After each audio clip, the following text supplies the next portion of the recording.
নমস্কার, হাই নিউজে সকলকে স্বাগত। সঙ্গে রয়েছে আমি রিম্পি। শুরু করছে নিউজ টুডে। আর শুরুতে চোখ রাখবো আজকের হেডলাইন্সে।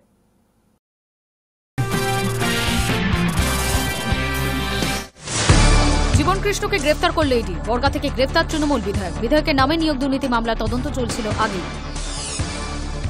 খাস কলকাতার রাজাবাজারে আইনজীবীকে এলোপাথারি কোপ দুষ্কৃতীদের। বাড়িতে ঢোকার মুখে 4 থেকে 5 জন তার উপর চড়াও হয় বলে অভিযোগ। হামলার কারণ জানতে শুরু তদন্ত।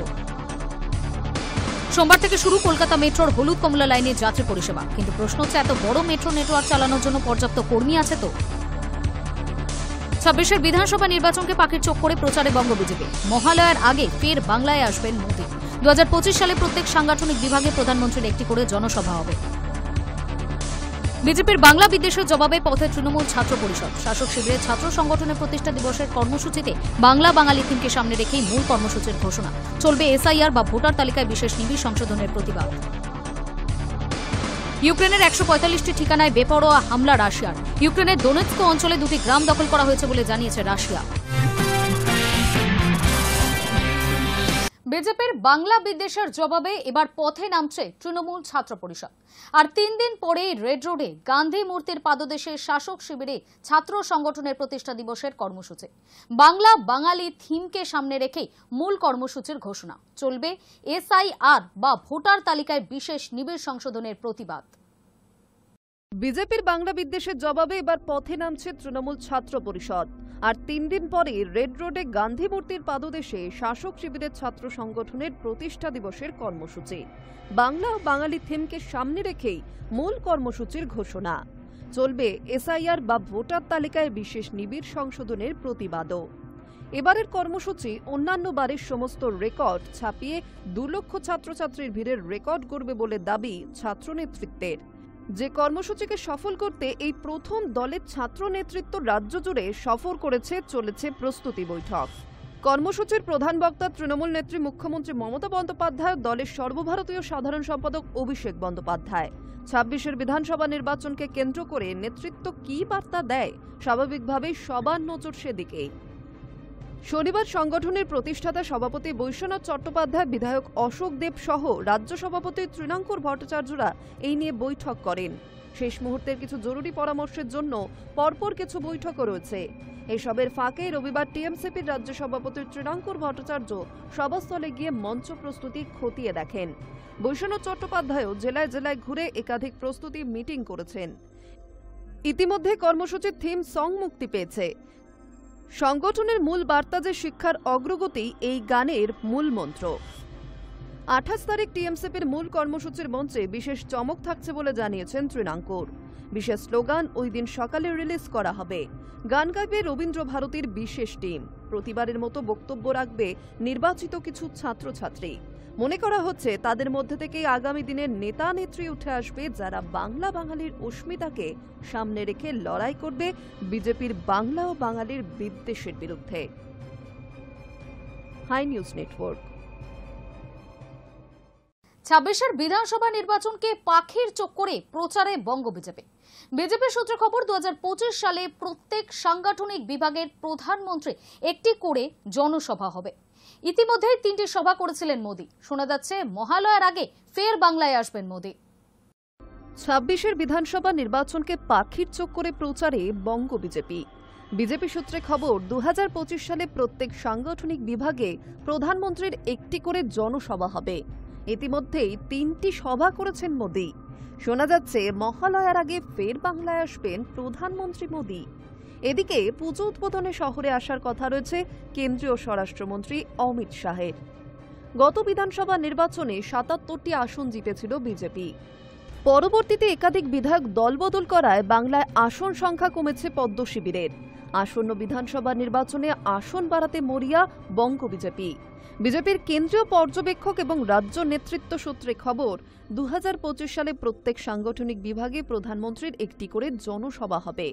ইতিমধ্যে গত কয়েকদিনে 3 বার বঙ্গ সফরে এসেছেন খোদ প্রধানমন্ত্রী নরেন্দ্র মোদী। শোনা যাচ্ছে মহালয়ার ঠিক আগের দিন অর্থাৎ 20 সেপ্টেম্বর নবদ্বীপে একটি জনসভা করবেন তিনি। পুজোর পর জোর কদমে চলবে প্রচার। মোদী ও শাহ একাধিক বৈঠক করবেন বাংলায়, যদিও সফরের দিনক্ষণ এখনও নিশ্চিত করেনি বিজেপি। প্রসঙ্গত, গত শুক্রবারই বঙ্গে এসেছিলেন তিনি। বিকেল নাগাদ দমদম বিমানবন্দরে নামেন মোদি। মোট 3টি মেট্রো রুটের উদ্বোধন করেন তিনি। পড়ুয়া ও পরিযায়ী শ্রমিকদের সঙ্গে মেট্রো সফর করেন প্রধানমন্ত্রী। তারপর দমদমে সভা করেন তিনি। Hi News network.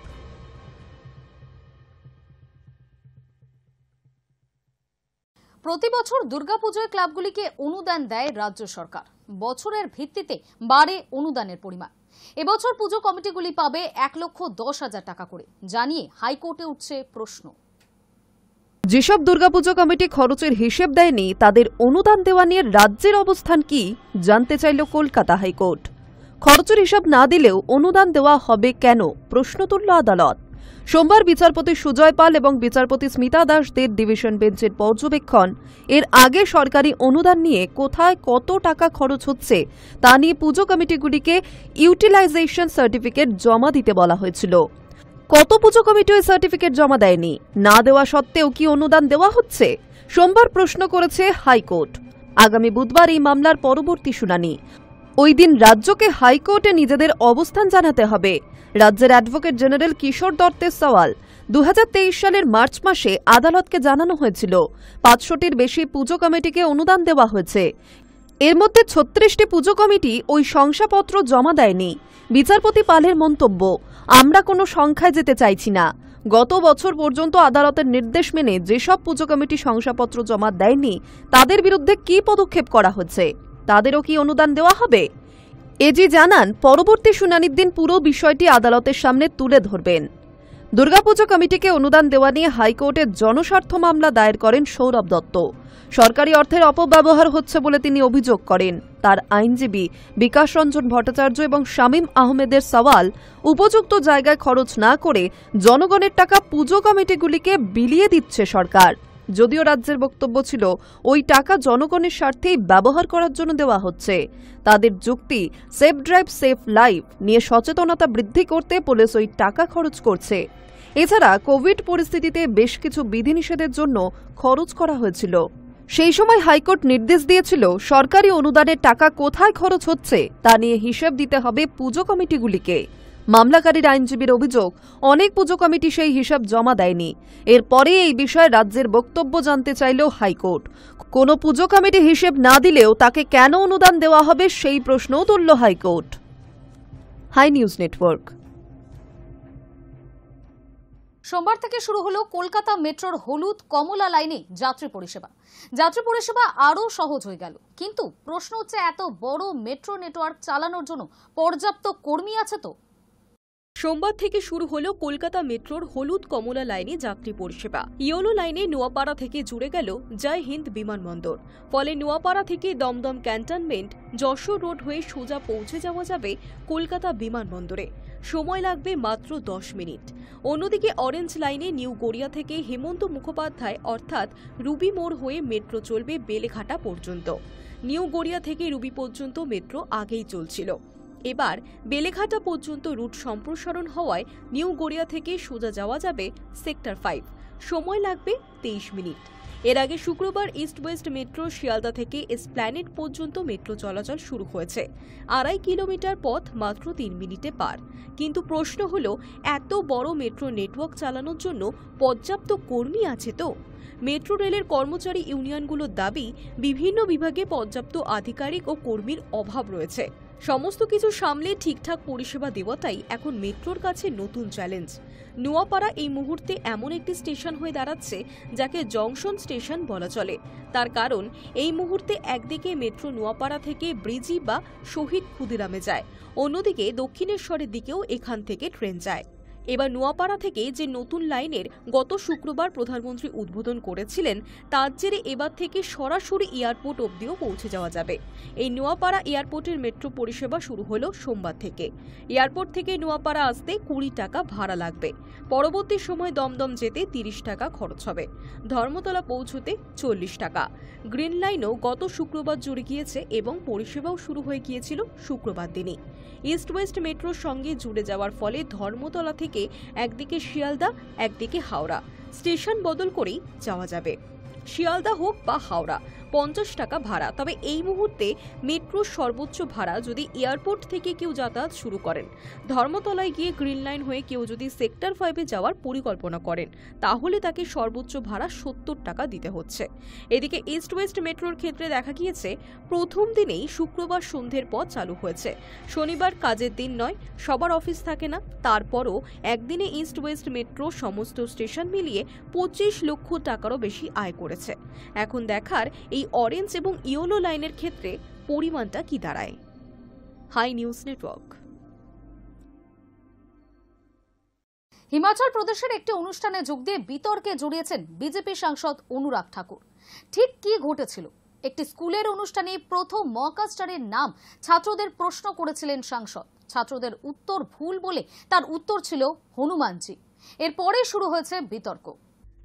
হিমাচল প্রদেশের উনা জেলায় ন্যাশনাল স্পেস ডে উপলক্ষে এক অনুষ্ঠানে যোগ দিয়েছিলেন বিজেপি সাংসদ ও প্রাক্তন কেন্দ্রীয় মন্ত্রী অনুরাগ ঠাকুর। সেখানে ছাত্রছাত্রীদের সঙ্গে কথোপকথনের সময় তিনি প্রশ্ন করেন, প্রথম মানুষ কে মহাকাশে গিয়েছিল? উপস্থিত ছাত্রছাত্রীরা একসঙ্গে উত্তর দেয় নীল আর্মস্ট্রং। কিন্তু অনুরাগ ঠাকুর পাল্টা বলেন, আমার মনে হয় তিনি ছিলেন হনুমানজি। এই ভিডিও পরে তিনি নিজেই সোশ্যাল মিডিয়ায় শেয়ার করেছেন।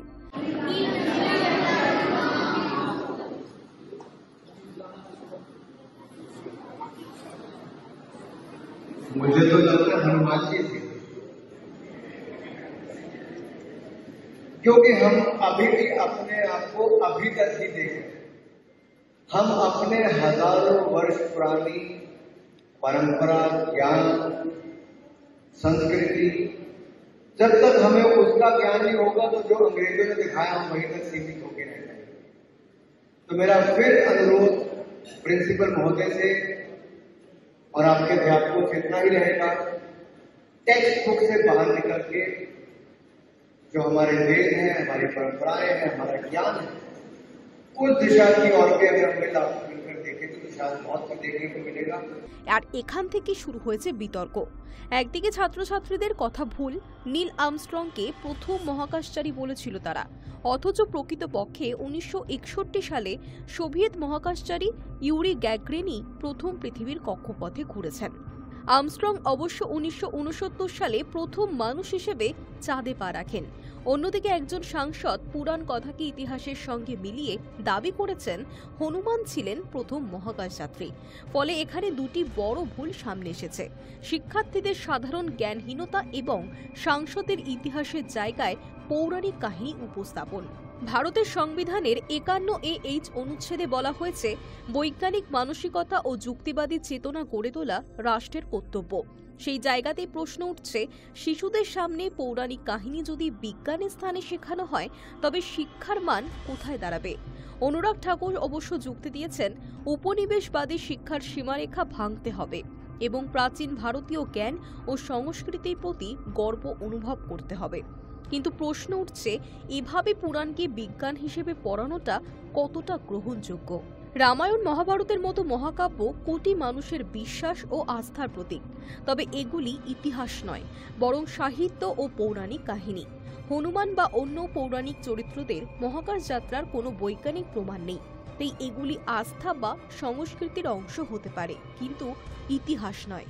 ছাত্রছাত্রীদের ভুল উত্তর যেমন শিক্ষার মান নিয়ে প্রশ্ন তোলে, সাংসদের বক্তব্যও তেমনই দায়িত্ব জ্ঞানহীন বলে মনে করছেন বিশেষজ্ঞরা।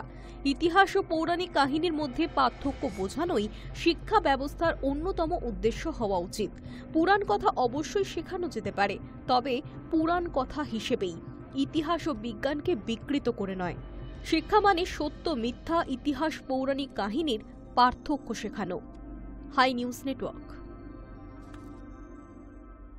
দেশে জল সংকট। সারা দেশের অন্তত 193টি জেলায় জলের স্তর নেমে যাচ্ছে উদ্বেগজনক গতিতে। সেই তালিকায় রয়েছে বাংলাও। ক্রমেই ভয়াবহ আকার নিচ্ছে দেশের জল সংকট। ভূগর্ভস্থ জলের মজুদ দ্রুত হ্রাস পাচ্ছে, এমনই উদ্বেগজনক তথ্য সামনে এনেছে কেন্দ্রীয় জলশক্তি মন্ত্রক। তাদের সর্বশেষ সমীক্ষা বলছে, সারা দেশের অন্তত 193টি জেলায় জলের স্তর নেমে যাচ্ছে উদ্বেগজনক গতিতে, যার মধ্যে 102টি জেলা ওভার এক্সপ্লয়েটেড, অর্থাৎ যেখানে ভূগর্ভস্থ জল অত্যাধিক হারে তোলা হয়েছে। আরও 22টি জেলা রয়েছে ক্রিটিক্যাল স্তরে। আরও 69টি জেলাকে সেমি ক্রিটিক্যাল হিসেবে চিহ্নিত করেছে সেন্ট্রাল গ্রাউন্ড ওয়াটার বোর্ড। এই তালিকার শীর্ষে রয়েছে উত্তরপ্রদেশ, দ্বিতীয় স্থানে রয়েছে রাজস্থান এবং তৃতীয়তে তামিলনাড়ু। বিশেষজ্ঞরা বলছেন উত্তরপ্রদেশের সামগ্রিকভাবে সবচেয়ে বেশি জেলা সংকটে রয়েছে, তবে ওভার এক্সপ্লয়েটেড জেলা নিরিখে দেশের মাথায় রাজস্থানই। এ রাজ্যের অন্তত 29টি জেলায় ভূগর্ভস্থ জল সবচেয়ে দ্রুত ফুরিয়ে যাচ্ছে। পরিসংখ্যান অনুযায়ী দেশের মোট 193টি জেলায় জল কষ্ট দেখা দিয়েছে। এর মধ্যে বাংলারও একটি জেলা রয়েছে যাকে সেমি ক্রিটিক্যাল হিসেবে চিহ্নিত করা হয়েছে, তবে কেন্দ্রীয় রিপোর্টে কোনো জেলার নাম উল্লেখ করা হয়নি। কেন্দ্রীয় জলশক্তি মন্ত্রকের প্রতিমন্ত্রী রাজভূষণ চৌধুরী সংসদে জানিয়েছেন 2022 সাল থেকে সিজিডব্লিউ এবং বিভিন্ন রাজ্য সরকার একসঙ্গে ভূগর্ভস্থ জল নিয়ে সমীক্ষা চালাচ্ছে। প্রত্যেক বছরই পরিস্থিতি খতিয়ে দেখা হচ্ছে। সেই প্রেক্ষিতেই 2024 সালে প্রকাশিত হয়েছে national compilation of dynamic ground water resources of India 2024 এর রিপোর্ট। সেখানেই উঠে এসেছে এই 193টি জেলার কথা। পরিবেশবিদদের আশঙ্কা, এভাবে ভূগর্ভস্থ জল ফুরিয়ে গেলে মানুষের পাশাপাশি গোটা প্রাণী জগতও মারাত্মক হুমকির মুখে পড়বে। তাদের মতে এখনই জরুরি ভিত্তিতে পদক্ষেপ না নিলে আগামী দিনে পরিস্থিতি ভয়াবহ হয়ে উঠতে পারে। কেন্দ্র যদিও দাবি করছে জল সংকট মোকাবিলায় ইতিমধ্যেই পদক্ষেপ শুরু করা হয়েছে। বৃষ্টির জল ধরে রাখার প্রকল্প চালু হয়েছে একাধিক রাজ্যে। গত বছর পশ্চিমবঙ্গের ঝাড়গ্রাম, দক্ষিণ দিনাজপুর ও মালদা জেলায় এই কর্মসূচি হাতে নেওয়া হয়েছিল। চলতি বছর তা শুরু হয়েছে নদিয়া জেলায়। তবুও প্রশ্ন থেকেই যাচ্ছে, প্রচেষ্টা কতটা সফল হচ্ছে। বিশেষজ্ঞদের কথায় কাগজে কলমে উদ্যোগ থাকলেও বাস্তবে প্রয়োগের ক্ষেত্রে ফাঁক থেকেই যাচ্ছে, আর সেই কারণেই ভূগর্ভস্থ জলের হ্রাসের গতি থামানো যাচ্ছে না। Hi News Network. আজকে পরবর্তী খবরের দিকে। রাশিয়া থেকে তেল কেনার শাস্তি হিসেবে ভারতের ওপর অতিরিক্ত শুল্কের বোঝা চাপিয়েছে আমেরিকা। তবে মার্কিন প্রেসিডেন্ট ডোনাল্ড ট্রাম্পের হুঁশিয়ারির পরেও রাশিয়ার কাছ থেকে তেল কেনা বন্ধ করেনি ভারত। তার মাঝেই মস্কোয় নিযুক্ত নয়াদিল্লির রাষ্ট্রদূত জানিয়ে দিলেন, যেখান থেকে সাশ্রয়ী মূল্যে তেল পাওয়া যাবে সেখান থেকেই তেল কিনবে ভারত। রাশিয়ার থেকে তেল কেনার শাস্তি হিসেবে ভারতের ওপর অতিরিক্ত শুল্কের বোঝা চাপিয়েছে আমেরিকা। তবে মার্কিন প্রেসিডেন্ট ডোনাল্ড ট্রাম্পের হুঁশিয়ারির পরে রাশিয়ার কাছ থেকে তেল কেনা বন্ধ করেনি ভারত। তার মাঝেই মস্কোয় নিযুক্ত নয়াদিল্লির রাষ্ট্রদূত জানিয়ে দিলেন, যেখান থেকে সাশ্রয়ী মূল্যে তেল পাওয়া যাবে সেখান থেকেই তেল কিনবে ভারত। মস্কোয় নিযুক্ত ভারতের রাষ্ট্রদূত বিনয় কুমার রাশিয়ার সরকারি সংবাদ সংস্থাকে জানিয়েছেন, বাণিজ্যের মতোই চলবে। দেশের স্বার্থের কথা মাথায় রেখে যেখানে সেরা দাম পাওয়া যাবে সেখান থেকেই তেল কিনবে ভারত। বিনয় বলেন, আমেরিকার সিদ্ধান্ত শুধু অন্যায্যই নয়, বরং অযৌক্তিক। ভারতীয় পণ্যে অতিরিক্ত শুল্ক চাপানোর এই নিদান বাণিজ্য নীতির লঙ্ঘনকারী বলেও দাবি করেছেন ভারতের রাষ্ট্রদূত। তাসকে বিনয় বলেন, ভারতের লক্ষ্য হল 140 কোটি ভারতীয়কে জ্বালানি নিরাপত্তা দেওয়া। তাছাড়া রাশিয়া সহ আরও কয়েকটি দেশের সঙ্গে ভারতের সহযোগিতা বিশ্বের তেলের বাজারে স্থিতিশীলতা আনতে সাহায্য করেছে। বিনয়ের কথায় ভারতের জ্বালানি সংক্রান্ত নীতি বহিরাগত রাজনৈতিক চাপে নয়, বরং দেশের মানুষের কথা ভেবে স্থির করা হয়। তাই দেশের স্বার্থ রক্ষার জন্য প্রয়োজনীয় সব রকম পদক্ষেপ করবে সরকার। সাম্প্রতিক সময়ে ভারত এবং আমেরিকার মধ্যে কূটনৈতিক টানাপোড়েন বেড়েছে। এর নেপথ্যে অন্যতম কারণ হল রাশিয়ার সঙ্গে ভারতের বাণিজ্যিক সম্পর্ক। রাশিয়ার কাছ থেকে খনিজ তেল কেনার জন্য ভারতের পণ্যের ওপর মোট 50% শুল্ক আরোপের কথাও ঘোষণা করেছে আমেরিকা। ট্রাম্পের অভিযোগ, ভারতের সঙ্গে ব্যবসার লভ্যাংশ ইউক্রেনের বিরুদ্ধে যুদ্ধে ব্যবহার করছে রাশিয়া। সম্প্রতি আলাস্কায় রুশ প্রেসিডেন্ট ভ্লাদিমির পুতিনের সঙ্গে বৈঠকও করেন মার্কিন প্রেসিডেন্ট। তার আগে ট্রাম্প দাবি করেন, অতিরিক্ত শুল্ক চাপানোর ফলে রাশিয়া থেকে তেল কেনা থেকে তিনি ভারতকে দূরে রাখতে পেরেছেন। যদিও রাশিয়ার থেকে ভারত তেল কেনা বন্ধ করে দিয়েছে বলে কোনো তথ্য নয়াদিল্লি থেকে প্রকাশ্যে জানানো হয়নি, বরং কেন্দ্রের সূত্রের দাবি, রাশিয়া থেকে তেল কেনা অব্যাহত রাখবেন নয়াদিল্লি। High News network. লন্ডনের এক ভারতীয় রেস্তোরাঁয় ভয়াবহ অগ্নিকাণ্ড, বিধ্বংসী আগুনে ঝলসে গেলেন 5 জন। এই ঘটনায় 2 জনকে গ্রেফতার করেছে লন্ডন পুলিশ। গুরুতর আহত অবস্থায় হাসপাতালে চিকিৎসাধীন 5 জন। লন্ডনের এক ভারতীয় রেস্তোরাঁয় ভয়াবহ অগ্নিকাণ্ড, বিধ্বংসী আগুনে ঝলসে গেলেন 5 জন। এই ঘটনায় 2 জনকে গ্রেফতার করেছে লন্ডন পুলিশ। গুরুতর আহত অবস্থায় হাসপাতালে চিকিৎসাধীন গুরুতর আহত 5 জন। লন্ডনের মেট্রোপলিটন পুলিশের তরফে জানানো হয়েছে, ভয়াবহ এই ঘটনা ঘটে লন্ডনের ইন্ডিয়ান অ্যারোমা রেস্তোরাঁয়। দুর্ঘটনার খবর পেয়ে দ্রুত ঘটনাস্থলে আসে পুলিশ। গুরুতর আহত অবস্থায় 5 জনকে উদ্ধার করা হয়। এদের মধ্যে 3 জন মহিলা ও 2 জন পুরুষ। ঘটনার তদন্তে নেমে যে 2 জনকে গ্রেপ্তার করা হয়েছে তাদের একজনের বয়স মাত্র 15 বছর, অন্যজন 54 বছর বয়সী। অনুমান করা হচ্ছে পরিকল্পিতভাবে রেস্তোরাঁয় অগ্নিকাণ্ডের ঘটনা ঘটানো হয়েছে। পুলিশের অনুমান ঘটনায় আরও 2 জন আহত হয়েছিলেন, তবে পুলিশ আসার আগে তারা সেখান থেকে চলে যান। অগ্নিকাণ্ডের ঠিক আগের মুহূর্তের কিছু সিসিটিভি ফুটেজ খতিয়ে দেখছে পুলিশ। তদন্তকারীদের অনুমান পরিকল্পনা করেই এই আগুন লাগানো হয়েছে। ফুটেজে দেখা গিয়েছে মুখ ঢেকে কয়েকজন লোক রেস্তোরাঁর পাশে সন্দেহজনকভাবে ঘোরাঘুরি করছিলেন। এরপর কিছু তরল পদার্থ ঢালতে দেখা যায় তাদের। তারপরই অগ্নিকাণ্ডের ঘটনা ঘটে। লন্ডন অ্যাম্বুলেন্স সার্ভিসের তরফে জানানো হয়েছে, দুর্ঘটনার খবর পেয়েই আমরা একটি চিকিৎসক দল ঘটনাস্থলে পাঠাই। সেখানেই আহত 5 জনের চিকিৎসা করা হয়। পরে 2 জনকে ট্রমা কেয়ারে এবং 3 জনকে হাসপাতালে পাঠানো হয়। ঠিক কিভাবে আগুন লাগলো তা খতিয়ে দেখছেন তদন্তকারীরা। Hi News Network. ইসরায়েল ও হামাসের মধ্যে চলতে থাকা যুদ্ধে এবার কোণঠাসা প্রধানমন্ত্রী বেঞ্জামিন নেতানিয়াহু। হামাসের সঙ্গে যুদ্ধবিরতি করার দাবিতে গোটা ইসরায়েল জুড়ে বিক্ষোভ শুরু করলেন সেখানকার বাসিন্দারা। ইসরায়েল ও হামাসের মধ্যে চলতে থাকা যুদ্ধে এবার ঘরেই কোণঠাসা প্রধানমন্ত্রী বেঞ্জামিন নেতানিয়াহু। হামাসের সঙ্গে যুদ্ধবিরতি করার দাবিতে গোটা ইসরায়েল জুড়ে বিক্ষোভ শুরু করলেন সেখানকার বাসিন্দারা। পণবন্দীদের দ্রুত ফেরানোর দাবিতে সরব হয়েছেন ইসরায়েলবাসী। তাদের অভিযোগ, নেতানিয়াহুর জেদের কারণে পণবন্দীদের বলি দেওয়া হচ্ছে। সূত্রের খবর, শনিবার নেতানিয়াহুর বিরুদ্ধে এই বিক্ষোভ মিছিল বের হয় তেল আবিবের হোস্টেস স্কোয়ার থেকে। রাজধানীর পাশাপাশি ইসরায়েলের নানা প্রান্ত থেকে হাজার হাজার মানুষ এসে যোগ দেন মিছিলে। মিছিলে যোগ দিয়েছিলেন লিরান বারম্যান। তার 2 ভাই বর্তমানে হামাসের হাতে বন্দী। তিনি বলেন, শান্তি চুক্তির জন্য আলোচনা চলছে, তবে এতে কোনো আশার আলো নেই। এই ধরনের চুক্তি সাময়িক, আমরা চাই স্থায়ী চুক্তি করা হোক। প্রধানমন্ত্রী নেতানিয়াহু আলোচনা এবং চুক্তির কথা বলেছেন ঠিকই, কিন্তু তার আচরণে স্পষ্ট যে তিনি পণবন্দীদের বলি দিতে চান। উল্লেখ্য, ইসরায়েলের প্রধানমন্ত্রী বেঞ্জামিন নেতানিয়াহু বৃহস্পতিবার বলেছেন তিনি 50 জন পণবন্দীকে ফেরানোর জন্য আলোচনার নির্দেশ জারি করেছেন। তবে এর মাঝেই গাজায় নতুন করে হামলা শুরু হয়েছে। নেতানিয়াহুর এই আচরণে বিক্ষোভকারীদের ধারণা তিনি কোনো চুক্তিতে আগ্রহী নন, পণবন্দীদের বলি দিতে চাইছেন তিনি। অন্যদিকে গত সপ্তাহে গাজায় সংঘাত প্রসঙ্গে হামাসের পক্ষ থেকে একটি বিবৃতি জারি করা হয়েছিল, যেখানে হামাস জানায় তারা শান্তি চুক্তিতে সম্মত হয়েছে, যার মাধ্যমে 60 দিনের যুদ্ধবিরতিতে 10 জন জীবিত ও 18 জন পণবন্দীর মৃতদেহ ফেরানো হবে। পাশাপাশি শতাধিক প্যালেস্টাইনিকে মুক্তি দিতে হবে। এই ভয়াবহতার মাঝে গাজা দখলের প্রস্তুতি জোরদার করছেন নেতানিয়াহু। ইসরায়েল সেনা জানিয়েছে তাদের সেনারা ইতিমধ্যে গাজা শহরের জাইতুন এলাকা সহ বেশ কয়েকটি এলাকায় সক্রিয় রয়েছে এবং আগামী দিনে বড়সড় সামরিক অভিযান শুরু হতে চলেছে। সব মিলিয়ে নরকের রূপ নিয়েছে গোটা গাজা।